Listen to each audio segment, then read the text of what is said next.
Yesterday, my dear Hier, friend, mon cher ami Randall Bennett a parlé de la bénédiction patriarcale. Son excellent message nous a tous inspirés. Mes chers frères et sœurs, puis-je également parler du même sujet? Patriarche, comme les demandes de bénédiction patriarcale vont probablement augmenter, je prie pour que le Seigneur vous bénisse, tandis que vous continuez à magnifier votre appel. Lorsque je prends part à une conférence de pieux, je rencontre systématiquement le patriarche de pieux et son épouse. Ce sont des dirigeants doux, obéissants et extraordinaires qui sont appelés de Dieu. Ils me racontent de nombreuses expériences spirituelles merveilleuses. Je leur demande l'âge de la personne la plus jeune et de la personne la plus âgée à qui ils ont donné une bénédiction. À ce jour, le plus jeune avait 11 ans et le plus âgé en avait 93. J'ai reçu ma bénédiction patriarcale 2 ans après mon baptême, alors que j'étais un nouveau membre âgé de 19 ans. Mon patriarche était vraiment très vieux. Il avait été baptisé en 1916 et avait été l'un des pionniers de l'Église au Japon. C'était un honneur de recevoir ma bénédiction patriarcale des mains de ce remarquable disciple du Seigneur. Même si j'avais un peu de mal à le comprendre quand il parlait japonais, ça a été une expérience puissante. Les patriarches que j'ai rencontrés m'ont dit que de nombreuses personnes recevaient leur bénédiction patriarcale juste avant de partir en mission. Chers jeunes gens, jeunes filles, parents et évêques, la préparation à faire une mission n'est pas le seul moment pendant lequel recevoir une bénédiction patriarcale. Lorsque c'est le bon moment pour eux, tous les membres de l'Église digne peuvent recevoir leur bénédiction patriarcale. Chers membres adultes, certains d'entre vous ne l'ont pas encore reçue. Souvenez-vous qu'il n'y a pas d'âge limite pour la recevoir. Ma belle-mère était très pratiquante dans l'Église et elle a servi en tant qu'instructrice à la Société de secours jusqu'à sa mort, à l'âge de 90 ans. J'ai été très triste d'apprendre qu'elle n'avait jamais reçu sa bénédiction patriarcale. Elle a connu de nombreuses difficultés dans sa vie. Et comme il n'y avait pas de détenteur de la prêtrise au sein de son foyer, elle n'a pas reçu beaucoup de bénédictions de la prêtrise. Une bénédiction patriarcale aurait pu lui apporter du réconfort dans les moments où elle en avait le plus besoin. Chers membres adultes, si vous n'avez pas encore reçu la vôtre, ce n'est pas grave, ne vous inquiétez pas. Nous avons tous un calendrier spirituel différent. Que vous ayez 35 ou 85 ans, si vous souhaitez recevoir votre bénédiction patriarcale, parlez-en à votre évêque. Chers nouveaux membres de l'Église, avez-vous entendu parler de la bénédiction patriarcale?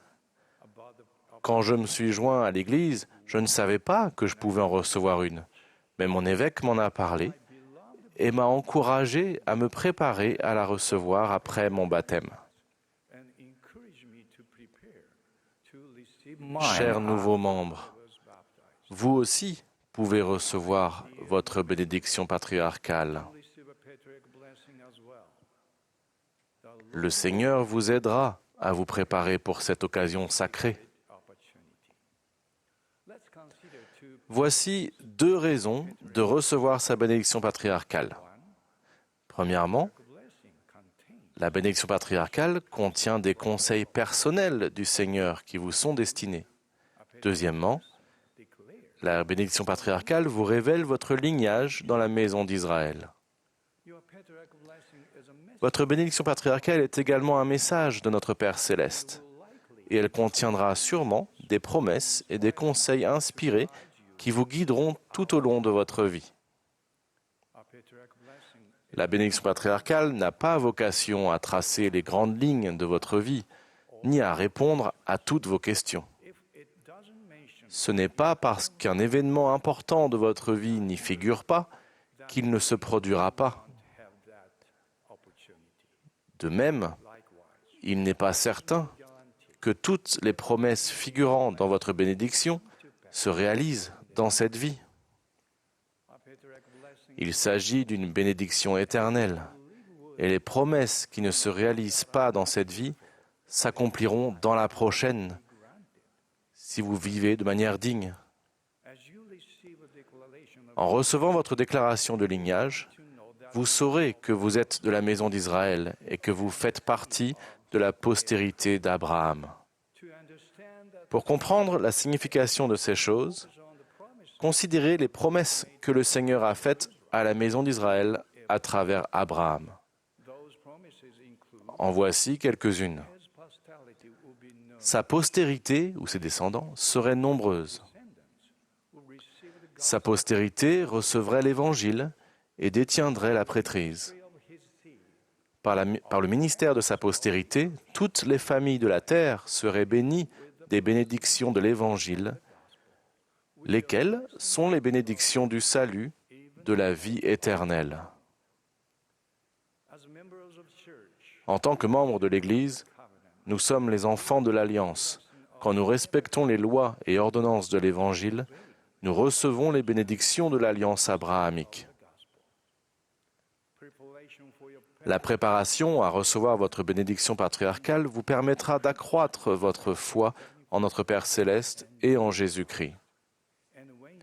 Et le fait de la recevoir et de méditer sur son contenu vous permettra de penser à eux plus souvent.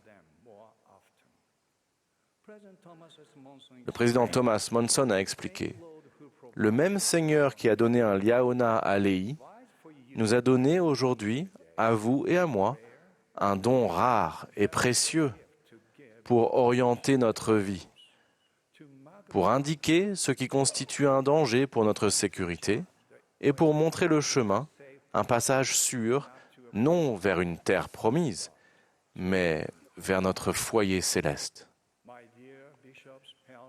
Mes chers évêques, parents, présidents du Collège des Anciens et présidentes de la Société de Secours, dirigeants de missions de paroisse, frères et sœurs du service pastoral, s'il vous plaît, veuillez encourager les jeunes gens, les jeunes filles, les adultes et les nouveaux membres qui n'ont pas encore leur bénédiction patriarcale à rechercher les conseils et l'aide du Seigneur en se préparant à la recevoir. Je relis fréquemment ma bénédiction patriarcale dans un esprit de prière et j'y puise toujours de la force. Je vois ce que le Seigneur attend de moi et cela m'aide à me repentir et à être humble. Lorsque je la lis et que j'y réfléchis, j'ai le désir de vivre de manière à être digne de recevoir les bénédictions qui y sont promises. Tout comme les Écritures que nous lisons à plusieurs reprises peuvent revêtir une nouvelle signification à travers le temps, le sens de notre bénédiction patriarcale évoluera à différents moments de notre vie. La mienne a une signification différente aujourd'hui de celle qu'elle avait quand j'avais 30 ans ou lorsque j'en avais 50. Les mots restent les mêmes, mais la manière de les comprendre évolue. Le président Dallin Oaks a déclaré qu'une bénédiction patriarcale est donnée sous l'inspiration du Saint-Esprit et doit être lue et interprétée sous l'influence de ce même esprit. Le sens et l'importance de la bénédiction patriarcale seront enseignés, ligne sur ligne, au fil du temps par le pouvoir de l'Esprit qui l'a inspiré. Frères et sœurs, je témoigne que notre Père céleste et Jésus-Christ, son Fils unique et bien-aimé, vivent. Il nous aime. La bénédiction patriarcale est un don sacré de leur part. Quand vous recevrez votre bénédiction patriarcale, vous comprendrez et ressentirez combien il vous aime et se soucie de vous personnellement. Le livre de Mormon est un autre témoignage de Jésus-Christ, et je suis reconnaissant d'être guidé par Russell Nelson, un prophète vivant. Je suis vraiment reconnaissant pour notre Sauveur Jésus-Christ. En ce dimanche de Pâques, je vais penser à lui et à sa résurrection plus profondément, et je vais l'adorer et lui rendre grâce pour son sacrifice. Je sais que parce qu'il nous aime profondément, il a grandement souffert pour nous. Je sais que parce qu'il nous aime, il est ressuscité. Il existe réellement. J'en témoigne au nom de Jésus-Christ. Amen.